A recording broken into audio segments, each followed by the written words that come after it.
Those were the areas where Gary was produced in tons. When you move to the northwest, you have Bengui Central. Bengui Central used to be the main supplier of Gary. Yes, and then part of Ngokutunja. Part of Ngokutunja. You find that these areas have been scraped up by the Anglophone crisis, and consequently, production has fallen. Then going by these facts, you find that the government has made efforts, maybe to force those in the central region to transform cassava into Gary. But unfortunately, it's not a culture. I say Gary is culture, just like those who eat Irish potatoes. No, not Irish. Those who eat sweet potatoes. In those days, it used to be food for the pigs. But today, if you're not a rich man, you cannot buy it in the market. So it's a people's identity. It's a people's identity. So you find that by the time we shall finish off from here, we shall round up this program. We shall be finding reasons why, a lot of how we can solution. Yes, how we can be able to have our Gary back on the table. You know, Gary that used to be 5 for 100. No, when I was still small in Baminda, and in the late 70s, it was 10 for 100. No, not 10 for 100. A pocket of Gary was 500 francs at the Queen Market. I can never forget that price.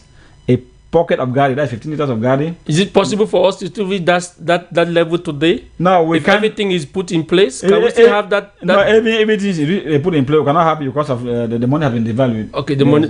Thank you very much. And we'll come back after this publicity. We'll take you to our main topic of discussion today. We'll talk about the Anglophone crisis with the fundamental question this afternoon. Is it not time for us to sink our differences and put an end to this crisis? And if at all we have to end this crisis at this point in time, what should be done? That is the question we are going to be talking after this publicity page. La rentrée scolaire 2023-2024, c'est pour bientôt au complexe scolaire bilingue international Espérance, situé à Mili-Prix-Bastos, de la maternelle au secondaire, anglophone et francophone, système international Cambridge de la 6e en terminale. Les élèves ont des ordinateurs privés avec une plateforme de révision. Et ce n'est pas tout, salle de classe climatisée. Les cours du soir entrent en jeu à partir de cette rentrée scolaire. La tenue est offerte, infrastructure sportive disponible. Le complexe scolaire bilingue international Espérance est prêt à accueillir vos enfants pour une formation de qualité. La sécurité est à la pointe. Une équipe de professionnels vous attend pour des renseignements et de vous inscrire massivement. Pour en savoir, depuis la première année d'ouverture, nous avons fait 100% au CEP, au BPCE, au probatoire, au baccalauréat, y compris le DCE Ordinary and Advanced Level. Nous sommes situés à Mili-Prix-Bastos. Infoline 661 81 59 24 665 79 95 69. Complexe scolaire bilingue interne son cher. Tournons-le au meilleur.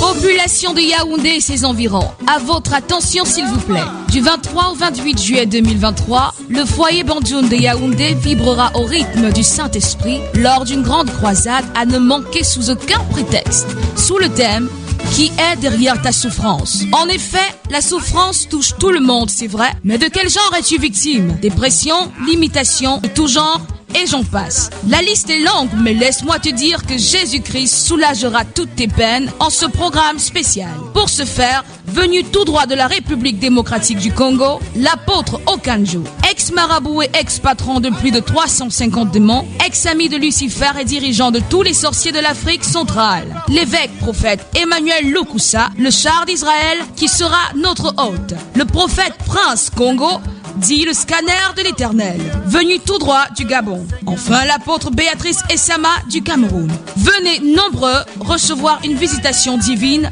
au foyer Bandjoun de Yaoundé du dimanche 23 au vendredi 28 juillet 2023 dès 15h tous les soirs. Infoline 6 79 52 79 83 6 56 65 62 43. Que Dieu vous bénisse.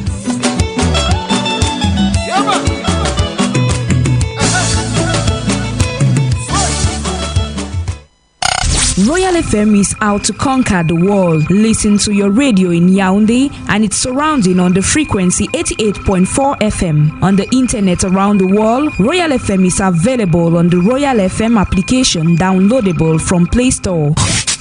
On Facebook, our program and replays are available on the Royal FM Cameroon page. Royal FM all in capital letters and Cameroon in small letters and space included.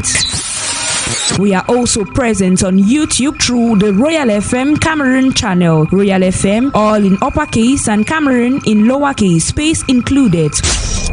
Royal FM, the listener's radio. Dimanche à la radio a désormais un nom. Dimanche en rétro. Dimanche en rétro, le round-up de l'actualité de toute la semaine, arrosé des fresques musicales de choix. Dimanche en rétro, tous les dimanches, entre 18h et 19h55, une présentation de Bill The Rock. Bill The Rock. Et c'est sur la radio des auditeurs. Entre tes mains, je remets, Seigneur, mon esprit. Aucun être humain n'est assez mauvais pour échapper à l'amour transformateur de Dieu.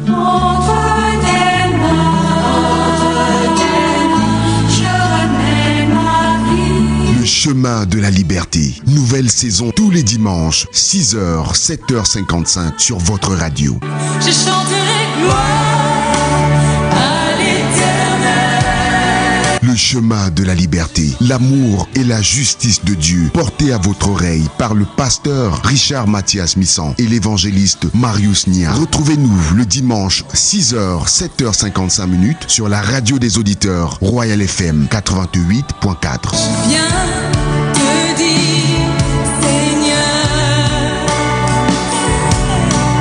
que tu es mon bonheur. Ngomakon Julienne déclare avoir oublié dans la malle arrière du taxi qu'il a transporté de Hawaï Escalier pour le carrefour orthodoxe de Bastos le jeudi 20 juillet 2023 entre 12h et 13h15 un sac isotherme de couleur bleue. Le dit sac contenait un mixeur, une rallonge, un chargeur et un baffle Bluetooth.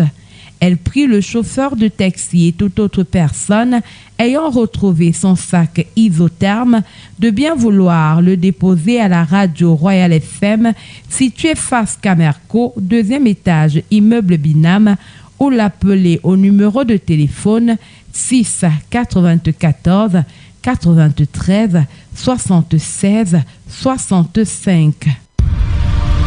Topics and Realities, a 2-hour debate program on Royal FM. Royal FM. Join us every Saturday from 3 p.m. to 5 p.m. on the program Topics and Realities over Royal 88.4 FM.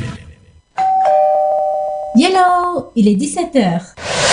La rentrée est dehors. Avec Momo, tu payes tes frais de scolarité en toute simplicité et tu gagnes en temps. Tu attendais quoi? Tape étoile 126 dièse puis 2 et profite de ta journée sans stress. Momo, leader de la lutte anti-foirage. Topics and Realities. Every Saturday on Royal FM. Topics and Realities, a weekly program. Sing for them. Easy Panchaco.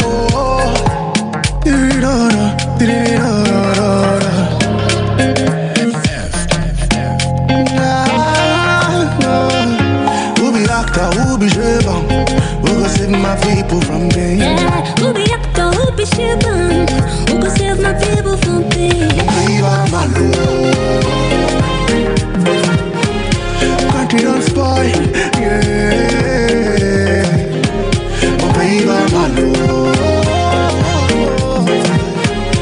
Country don't spoil, yeah.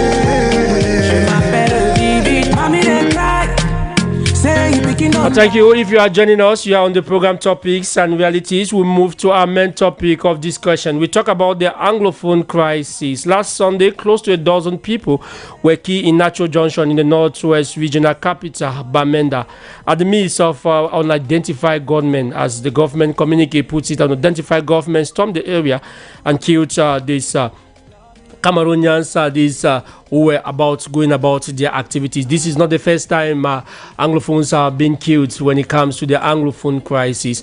And with you, Derek, the question I want to ask you: well, you got the news on Sunday about the natural incident or the natural massacre, as we can put it. Were you surprised to get that news coming from Bamenda? You see, Abel, surprise is the last thing I will have as reaction when it comes to the Anglophone conflict. If I'm surprised, it means I put to doubt the degree of knowledge I've acquired in the domain. I'm not surprised. We are really in a conflict trap. But for a very long time, we have not seen Bamenda on that type of situation like that. It's going to continue like that. We're in a context of an asymmetric conflict that is linked to identity. And anything identity carries with it at times, and most often, especially when it comes to secession, an ideology. And even if it's just one person that still believes in that ideology, we are not yet out of the quagmire. There was something, in fact, there is something I want to bring to board to explain why I'm not surprised as well. You want to bear with me, I am part of those who in my speciality, I'm of that school of thought that believes specialty conflict resolution, conflict and management resolutions. Let me put it in a simple way as such. I'm part of those who strongly believe we need the first thing we need to even start thinking of doing now is to call it the way it is, so that people should even know how serious it is. If in the early 60s we used to talk of the Anglophone problem, in 2016 we moved from the Anglophone problem to the Anglophone crisis. We were in the context of a crisis. And since 2018, we can no longer be calling it the Anglophone crisis. In my own point of view, we are now in what is referred to as the Anglophone conflict. We have bypassed that stage of a problem. We have bypassed the stage of a crisis. We are now in a full-blown conflict, if I want to be moderate enough not to say war. So we will be surprised if we are in conflict and people are dying. Any normal person that understands and believes we are in conflict will not be surprised with the killings, because it is but normal that if the status quo is not changed and changed real fast, with all the needed measures that needs to be taken, which we are going to come to that, I strongly believe we will still continue losing lives, be it from the standpoint of the belligerents or from the civilians. We are going to continue losing lives, and the only loser to all of this is that moral person called Cameroon. That is where my pain lies. The loss of lives. I was saying this somewhere. Abel, Article 3 of the Universal Declaration of Human Rights, 1948, is very clear. It makes life sacred. Cameroon has signed and ratified that convention. Article 6 of the International Covenant for Civil and Political Rights, in its Article 6, I come back to it, protects life. We are signatories to that. Article 4 of the African Charter for Human and People's Rights protects life. I can go ahead. And above all, the ground norm of Cameroon, which is the constitution in its preamble, protects human life. Do you think those that are taking away lives do not know these things exist?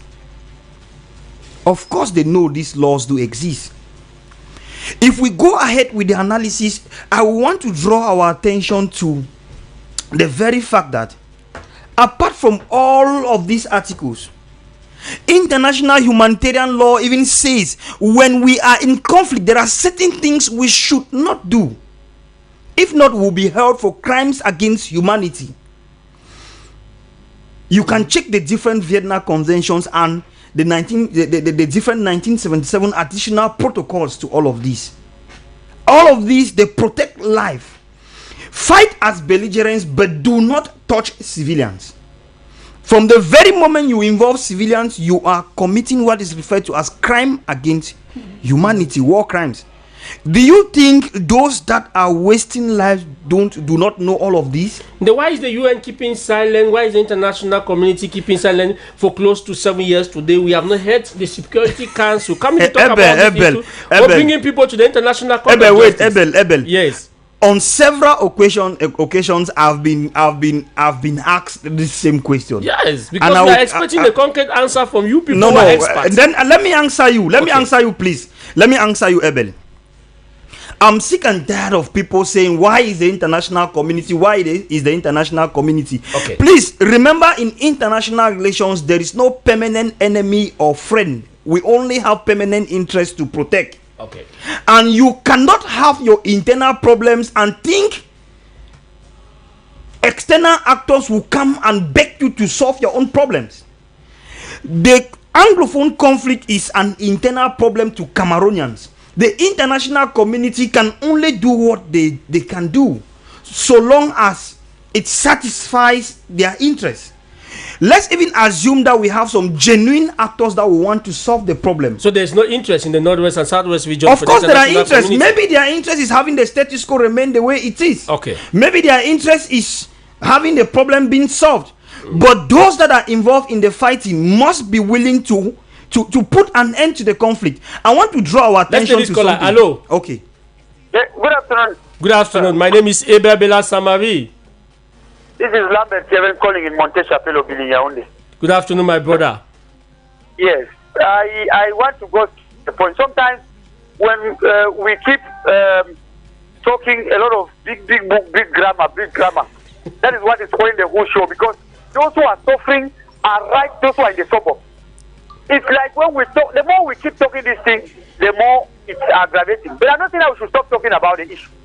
It is already something like Africa, Cameroonians in particular, they haven't gone through what we call crisis. Some people will say crisis, but I would like to put it as war, because it is war. People cannot come into a bar and kill 12 or more than 12 people, more than even 2 people, and we are talking to say nothing is happening. Something really needs to be done, and if the international community cannot do something, we shouldn't continue cleaning ourselves because somebody somewhere has not acted. We are the ones act because we have the knife and the yam. Each of us in our small corner, little corner where we are, we have to do something, and doing something is to denounce the act of killing, because the both parties are caught in fact they have confused the poor mama who are going to the farm in Mwa, helpless. Let me call it for now. Thank you very much, Lambert. We'll get your opinion. Even the Ngwa people too are really suffering. Are really suffering as a result of this crisis. You were saying something very pertinent. No, I was saying that Lambert has even removed it from my mouth. Okay. I was simply saying that we should start thinking of how to solve this problem ourselves. Okay. As individuals, without depending on anybody. In fact, because when there is your nothing house good that can come out from the international imagine your house is burning, and then you stand and you're looking at your house burning. Do you expect the neighbor to come and do more than what you can do? Okay, we'll come back to you. Let me welcome Agbomasha, Pastor Agbomasha, who is here with us. He's a PhD student when it comes to political science. Good afternoon to you. Good afternoon, Abel. You finally joined the team. Greetings to your rich panel. Yeah. I'm very happy to see my prof, Mr. Alamken Richard. Our prof. Our prof. It is a pleasure. And the big brain, Derek. Don't take the tribute for you alone. It is a pleasure. And greetings to Reverend Pastor Bisai Emmanuel Noel. Okay. Thank you very much. As you catch your breath, Mr. Lincoln, what baffles a lot of Cameroonians is that each time we see killings in the northwest and southwest region, they come up unidentified gunmen kill these people. Unidentified gunmen in Gabu incident. Unidentified gunmen in Kumbaskuma Massacre. Unidentified gunmen in Mumu Who are these unidentified gunmen? They don't have a name? But before I answer your question, I would like to appreciate Lambert for telling for his call. Yes, for saying it the way it is. He raised some very pertinent points, and then and I think equally that at this level of the conflict, we have gone above the grammar. Yeah. All the laws on liberty and the rest. And I'm one of the persons who stand for. But expert was just trying to make Cameroon. No, I was just drawing our attention to those things that are existing. Criminal court, yeah. I'm out for the fact that Cameroonians, particularly people of the affected zone, should take their destiny to their hands. Yes, we have to move from asking the government to act, asking the UN to act, to looking for indigenous solution to the problem. And now let me answer your question about the unidentifying gunmen. I'm very worried with that term that is often used. In the past 6 years, people are killed. And what is even peculiar with the case of Nacho is that up to now, no group has claimed ownership of the action. And I usually say, many people disagree with me. I usually say that, and you said at the beginning of the program, that several arms group sprung up when the crisis broke in. And I usually say that my fear is always that the presence of ADF in the Northwest complicates the situation, because ADF has an ideology. ADF? Yes. Is it Banana Republic? They are not defense forces, even to the government. And the military are even there. They are for kidnapping, for killing, taking for ransom, and the rest. And quite often, they have been able to claim ownership of several kidnappings in the Northwest. And as indigenous people of the Northwest, the first thing is to be able to uproot the ADF in that part of the country. If the ADF is uprooted in the Northwest, particularly in Momo, their zone of operation. When you talk about uproot, it's just like removing the plantain from the ground, or this of. No, the question is. Lambert said we should not talk big grammar. No, it's not big grammar. Okay. That the people should be able. It's not a. Or giving the information to the government where they are situated. It is not a peacekeeping force. Okay. Those guys, some of them are Batibo, some are from Lower Manio, and the rest. They are known by their parents. They are known by the villagers. Okay. The first step is the villagers themselves should approach their children. How can you approach somebody where he's having God? No, have God, it will work. The Indian conference is healing fruits. How many people have laid arms in the Indian division? This is already 20, no? Yeah. The 20th person to lay down arms is seen that in the press. Yeah. And I think the indigenes are capable of doing much to bringing an end to this crisis. But the question that I was posing with the Northwest is that the ADF in the Northwest is bringing in a lot of havoc. Because you cannot imagine that they kidnap a simple teacher of secondary school and ask him to pay 100 million. How is that possible? He has never seen 100 million in his entire life. He has not seen 100 million in his life. Do they mean that his family should sell all their children? Even if you sell your children, if you have 10 children, sell your children, you don't give 100 million. I think the key element is that the indigenes should have some formal dialogue with the boys in the bushes. That is the first thing they should do. Every village, every subdivision, and every ethnic group is capable of talking to their brothers, to their sisters who are in the bushes. The question is that there are several approaches to the crisis. Yes. Yes. You can ask them to address the issue in a different way. Because there is no way in Bamenda people are even living. Come to the Southwest, you have areas where there is no soul, no life. You were recently in the BLM. I was recently in the BLM in Fondem Subdivision. where I spent 4 days in my own village. For the past 6 years, nobody has passed a night there. Nobody lives there. Oh, thick forest. Compounds have become, where's the compound? For those who have not been to the villages, for a parent to be a compound, at times it takes about 30 years. Because in the compound, you have a very big house in the middle. Yeah, different other structures that are around it. Beside it, the first wife, second wife, third wife, and then a guest house again behind. When you can imagine that compounds of that nature in a village, about 80 of them are down to rubbles. How many years shall we take to build them? Even if you have 10 children in America, they cannot build those are things again.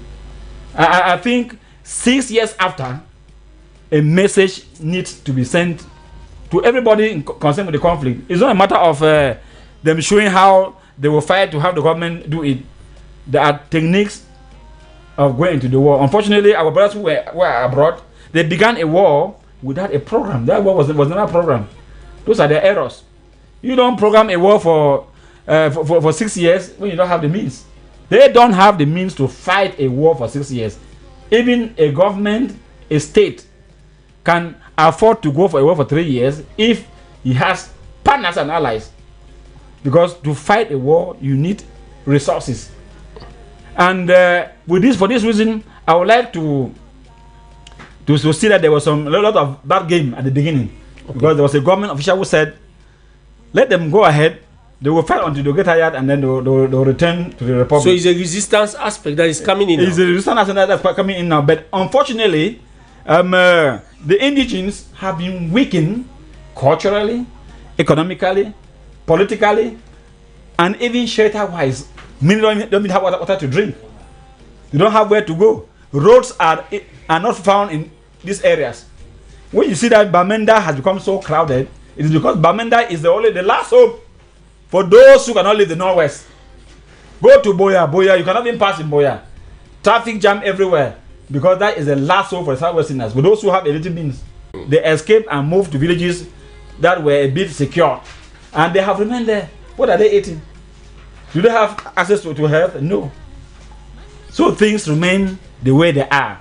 Now, Agbomasha, the fundamental question we are asking, with all this that is happening in the northwest region, the economic is down, the political system is down, the social and cultural domain is also down. Is it not time for us to sink our differences and move towards a solution? And if at all want to put a solution, where should we begin from? The cure. So this issue began in 2016 as a joke. We saw it as a joke, but today it is something else. Why? Because along the line, the Frenchman called règlement de compte, a lot of things will enter, and it is no longer an issue of a separatist fight, but we find in theft, we find in kidnapping and all the rest, and there is no orientation. Yes, finally we don't even know what those from the northwest or the southwest are looking for. Yes, it becomes a whole confusion. And for a good number of years now, we have been waiting for the international community, and Derek rightly said until they're receiving grass. You see, Abel, I always talk of imperialism to safeguard what their interests. They will not come in for nothing, and those are the principles in international relations. Yeah. There is only interest to secure. That is what matters. There is no system in international relations that is based on love or affection or humanitarian, humanitarian works. It does not exist. You cannot blame them.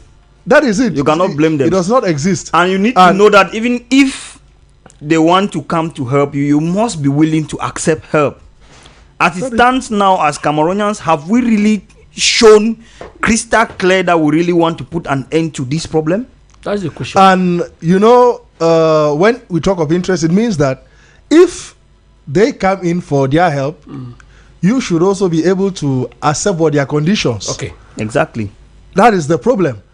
And now the question is, what are some of their conditions? And Mr. Lemken rightly said, in great integrity, and we are not able to apply. That is a question.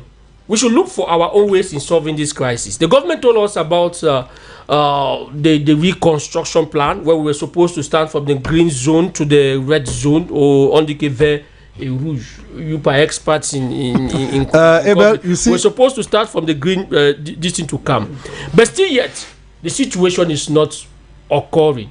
You people are in that domain. Which other method do you people think we can use to be able to solve this crisis? We've just gotten one relevant point with the case of the so-called unidentified gunmen.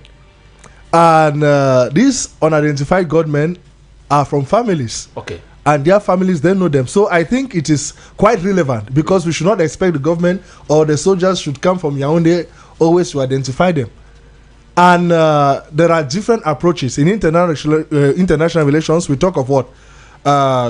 Coercive or that which is persuasive. And with the parents, it is a matter of dialogue. No, I got you. And we begin by identifying the unidentified. The indigenes, they are... When we identify them, we can open now a one-to-one discussion with them. Exactly, and because from there, they can change their mentality. Affinity does not fail, and the blood link they say blood is thicker than water. Okay. So I believe that if a parent has 1 or 2 sons therein, he has a vital role to play.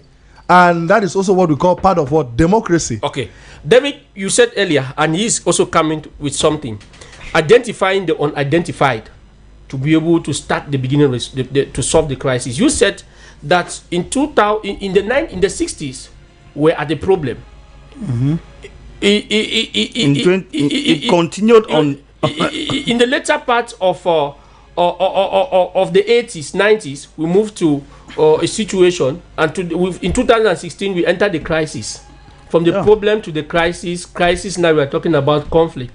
And if care is not taken, maybe if we shift from the conflict, maybe let me say 2050, we might reach a stage where it will be worse than what we are today. If we are starting with the identification, what other methods should we apply? How should we come in now in solving this crisis? Well, the solutions are there, but unfortunately, those that know these solutions, some of us that know them, either we are unable to. No, we are not thinking about the government. Or we are unwilling. No, I'm not talking about. We are not thinking about the politicians. No, I'm talking about Cameroonians in their entirety, especially those that are affected by the conflict. Thank you. But please, before I come to the identification, yes, there is something we must get to understand. It's been normal to have journalists talk of unidentified gunmen for very one simple reason.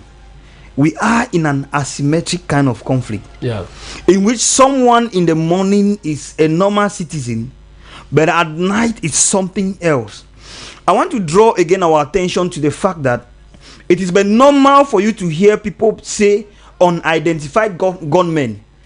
It's only in a symmetric war, in a conventional war, that you know your opponent, like especially between one country and the other, that you know your opponent. Like for example, Cameroon fighting Nigeria, God forbid. When it is Cameroonian soldier, they will say Cameroonian soldier. When it is Nigerian soldiers, they will say Nigerian soldiers. But here we are having an intrastate conflict that is asymmetric and attached to identity and ideology. Okay. It makes it very difficult for you to say with certainty that X did it or Y did it. Because a separatist can put on a military attire, commit an act, and you begin to say it's the military. Likewise, a military expectation or the canons of the profession can be in civilian way from the northwest and the southwest, because we think we might want to identify them from language. Remember, settling of scores has entered into this. A military can be in civilian way, commit an act, and you think it's the other side of the coin, the separatists. So the use of the word unidentified gunmen is the only thing that can permit you not to err while reporting a particular asymmetric kind of conflict. Receiving government communicate to talk about the unidentified gunmen. Of course. We expected them to tell the people that no, this is the person. No, you don't. Tomorrow when they say this is the person, and it ends up happening that it's not the person, you people will be the same one that will be throwing insult at the government that they like fake. Okay. So it is just been normal in the way they are communicating. They are using their own communication strategy. Everybody is just being careful enough not to throw blame or insults or accusations where it is not supposed to. You were asking about the issue of unidentified. Yeah. Prof just said it here. The way I want to differ with Prof a bit is, in the African parlance, there is that saying drawing our attention to the fact that it is an ideological conflict. It's an identity conflict. What do you expect a poor woman in Ngoa to do when she must have struggled all she can? No, but we have people. No, I'm just taking an example. Okay, let's take Manu. What do you want a poor mother in Bisangabang to do when she must have struggled all she can to convince the son to come out from the bush, and the son is already swallowed by the ideology? So it's true. It's a procedure that can yield fruit. Attacked by the ideology. Exactly. Okay. Ideology that paints a better picture of what the future. Problem we analyze. Yes, and our mouths are very watery. like Lambri said, no amount of grammar that we use that will resolve this problem. Like the panelist said, it's an identity problem. It is. Oh, we missed out on Charles. He will do come back. Yes, sir. So I was just learning to say we know situation in which, when, like, some have been researching a lot on it, you go down to the field, somebody tells you crystal clear, I have tried everything for my son to not even think about that thing. Some will tell you that they have run to Yaoundé, but they left behind 2 sons. Or somebody will tell you, when we were running to Yaoundé, when we were running to Douala, this our brother or this other one stayed behind. That is to tell you that even the father or the mother has been unable to convince that one. For Christ's sake, these separatists, some of them no longer hide. So it's not as if our mothers and our fathers don't know them. Yeah, they call them. Some of them make videos. Yes, they come out clearly. That's just to tell you, blood is thicker than water can walk. But we need to go beyond. Sometimes the water cannot be thicker than the blood. Yes, we need to go beyond that. Okay. And each and every individual needs to understand that putting in place a counter narrative, putting in place another option that can convince that individual to abandon the ideology he's defending, to start defending your own ideology, is one of the way forwards alongside many. Okay. I'm always trying as much as possible not to be pessimistic, because an identity conflict is that type of a conflict in which, when a nation or a country finds itself in, my brother, to come out of it becomes very difficult. It is generational. Resolution becomes a very difficult thing to say. Okay. We can only manage as we are managing now. There will come a time wherein people will be used to the killings, people will be used to the destructions and all whatnot. It's but normal. When you analyze conflicts of identity, that's how they go. You get to that stage wherein we will only be managing it until we get to the root causes, and we try to bring a counter ideology that paints a better picture. Okay. Until then, we got you. It becomes very difficult. Yeah. What possible ways we have gotten? Everybody is talking, and like what David said is very pertinent. We had Kevin talking about we should put an end to the big grammar. If at all we want to put an end to the big grammar, we want to bring life back to the population, we want to start the country move to be able to manage this Anglophone crisis, what are some of the things we can do? ABEL, I think we have been inside the crisis since 2017. Yes.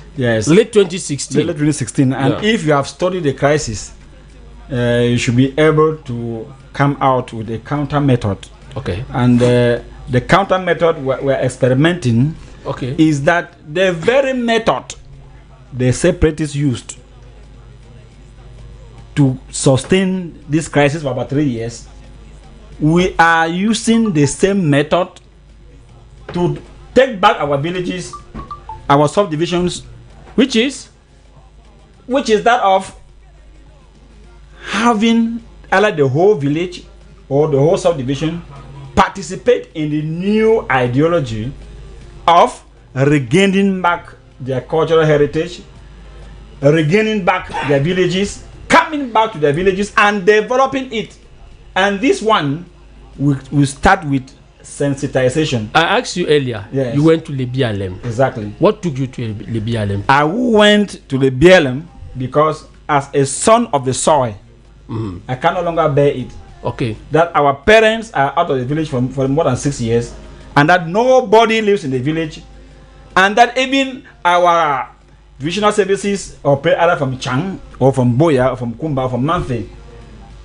And I am so concerned with my own village, which is in Fordhamsa division, which is called Nje. And my own village is peculiar because for the past 6 years, nobody lives in that village. We are just nearer the phone. We are just around the front of Fortem Palace, where one of the military bases is found in the BLM. But nobody still live there. No. So what method do you people apply there to be able to bring back the person? I'm interested in that method so that those who are doing research can also listen. And it's an open test. Yes. After the BLM All Conference last year, yes, 2022. Yes. A person than me, I found it tiring attending funerals in Moyoka, in Kumba, in Chang, in Melon. Today you are in Melon, tomorrow, this week you are in Boya for burial and all the like. Yeah. After one burial, I told my people that this thing has to stop. Okay. We must brave the courage and storm our village, put it back into order, and then we hand it back to our chiefs. Yes. Because in this operation, no chief of my village is involved. Okay. And some of the elites are also not involved. You people went there. Very important point, chiefs. Yes. My chiefs and quarter heads are not involved. Okay. And I know why I put them out. Okay. The chiefs, the quarter heads, the elite are not involved. Are not involved. There were those who are involved. The indigenes, you know, the elites, the chief, and the rest, they make up about 0.1% of the population. No? You know that. Those who manipulate, they are never above 1% in every village. At times it is 0.0000 something. So if you understand your village, you understand your people, you will know how to manage them. So, and bit by bit, I had to gather. Okay. Who are not elite. Yes, and bring them together in a bigger forum, both in Cameroon and the diaspora. And then I had to write a preamble, just like what happened in the General Conference was a preamble. What happened in the General Conference was a preamble. I had to put a preamble to tell them that we cannot allow our villages to die off, to get extinct from the map of Cameroon. We have to prepare for the next generation. Most of us are above 50. Yeah. And if at 50, you are not preparing for the next generation, then you are not fulfilling your life objective. So in the preamble, what was there? In the preamble, I have to capture their minds as if I was writing the Cameroon Constitution. Okay. I have to paint a picture of the village when our parents were so united, you could have an accident in your compound, or the wind could blow up your when there was still African solidarity. People come together, and then within a few days they have repaired your house. A young man getting married may call for a community work to be his own home. Okay. Because you have zinc, and everybody come together for it. Yeah. So with that ideology and with all the investment people have put around, so you cannot be a house in a village for 40 million because of. So if I understand you, Mr. Lenkem, yes, is that from the preamble you bring in the aspect of solidarity? Exactly. You believe that with the solidarity, if you rally the people with the solidarity, you people can redefine the roads that have been abandoned. Exactly. You go back to in the former days where roads were being constructed in the hand. You come back with the community, the Anglo-Saxon community development. Yes. When you put those community, the people will. And Abel, I bet you, with that spirit, I rehabilitated our water supply in the village. And at the moment, when you people were there, you people rehabilitated the water supply. In April, I began working on the water supply. The boys did not interfere. You people, no, the doctrine that we put forward is that there will be no healthy life for any person to live in the bush. If you want to live in the bush continuously, I bet you will not spend, you not live for 3 years. It is impossible for someone to trek from Alo, through from Wotungo to Fongundeng, and then on foot back to his altar to come out of Sancho in about 24 hours. When you do it time and again, what type of body do you have to be trekking all that while because you are fighting for a cause that you think is quite just? And then around you, there are no people. You can trek for about, when I was trekking from Fontaine to Chang, I did for about 7 hours. Since I know all the shortcuts in the bushes, I was able to move with my bottle of water and drinking each time I meet. I saw some pictures. Yes, each time I meet. Now that you both rehabilitated this water, hello? We have, yes, Mr. Lenkem. Yeah. Yes, not that people have this water. Not that you people have this water. Mm-hmm. Not that you people have this water. What is the solution? No, the first point is that we have to render our villages habitable. And the first thing to have a village habitable, particularly with my own, is water. Once people will have potable water, they can be able to come back to the village. And within this period, I took time and called for a holiday walk by our children who left from Chang, some from neighboring villages, and they spent about 8 days in the village clearing all the public places, the churches, the schools compound, and then the main roads in and out of the village. Okay. And with this, we miss out on I think Kevin. You can still, if you want to call us, you can still call us. I think the lines are much better. Yes. And with this, I think I strongly believe parents are going to start moving home. Yes, sir.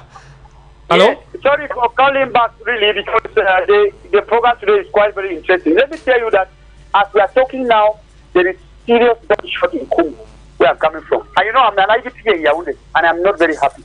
So the issue is that if we cannot come to terms, if any of us, I'm saying of us because all of us are involved, be it a French-speaking Cameroonian or an English-speaking Cameroonian, all of us are involved. If we cannot understand ourselves and calm down and consider ourselves that not everybody can never be equal, this thing will not end. Because people are so comfortable in their areas where they are comfortable and consuming and eating very well, and we are here suffering and talking. You know that some deaths are being recorded out of these two regions where there is war. I don't want to say crisis.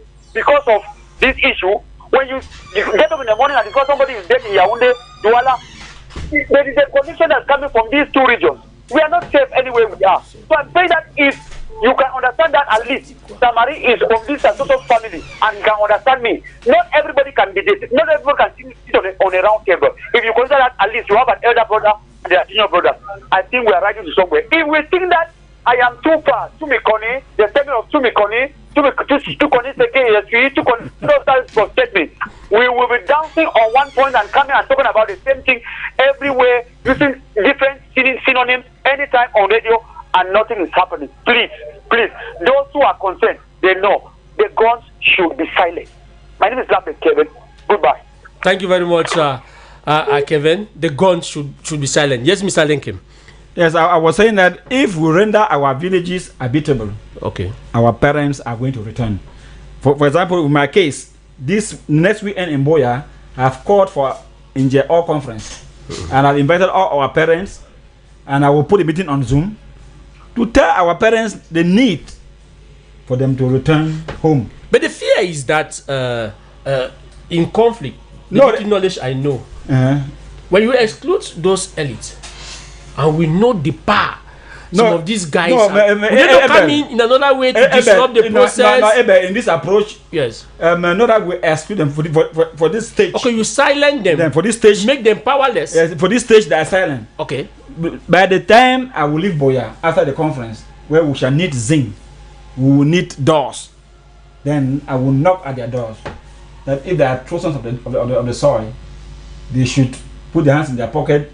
And let's offer each parent just about 2. Now, what do you also plan in your pyramid for the boys? No, the voices in the bushes. In some places, the voices are very volatile.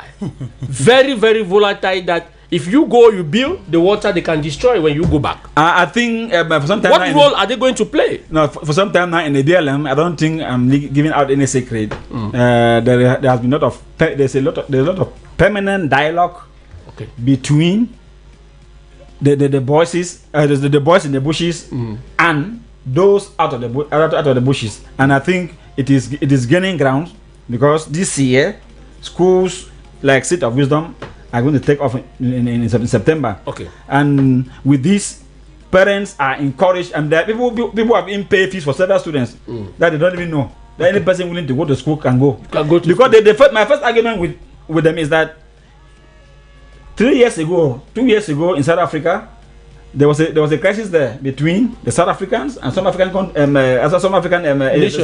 citizens, Cameroonians, Nigerians, Ghanaians. The xenophobic. Yes, that is it. They claim that these people came and took their jobs. Why? Because those guys between 45 and 60 years in South Africa never went to school because of the apartheid war.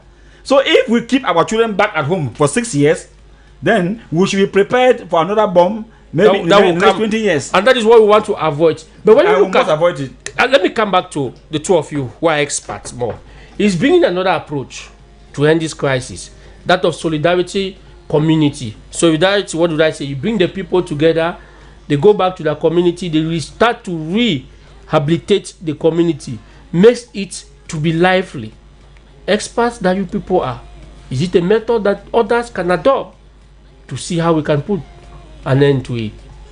For example, they say the Manfe, the Jan conference is hidden food. We see separatists dropping their arms and all the like. We take this call online first before I come to you, Derek. Hello? Yeah, good evening, Mr. Eber, and evening to your panelists. Thank you so very much, sir. Yeah, this is Listening Perfect. The name again, please. Listening Perfect. Okay. Calling from your own. Okay, my brother.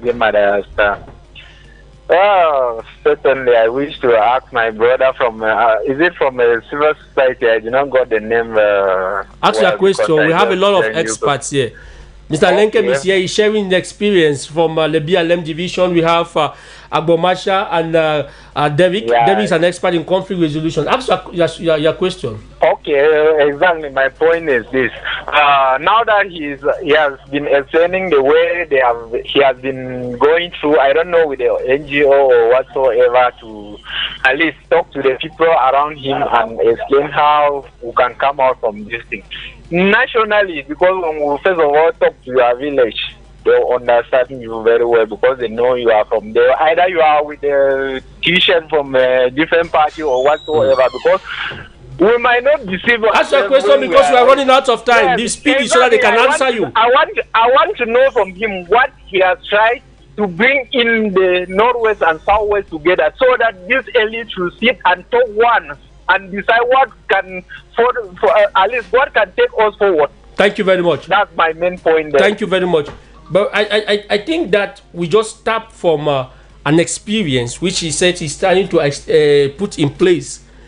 He's not talking like bringing in. He said he went to the BLM, he discovered that in his village there was nobody there.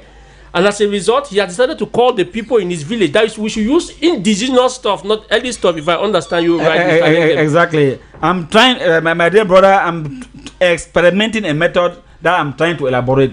That if that method is copied by other villages, then it will be one way of finding a solution. There are several solutions, because in one panel somebody asked me, where should the army remain? Yes. The people must always look for protection whenever they are threatened. Insofar as life is threatened, the army must be there. Yeah. I am not.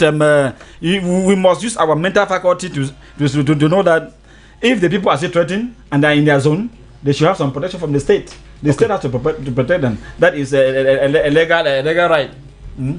They say in education, every method needs to be applied. When proven wrong or right before it can be adopted. You are experts in conflict resolution. This approach, can it yield fruit? When you look at it with a critical mind and critical eye of it. Yeah, Abel, it still goes in line with the management approach. Yeah.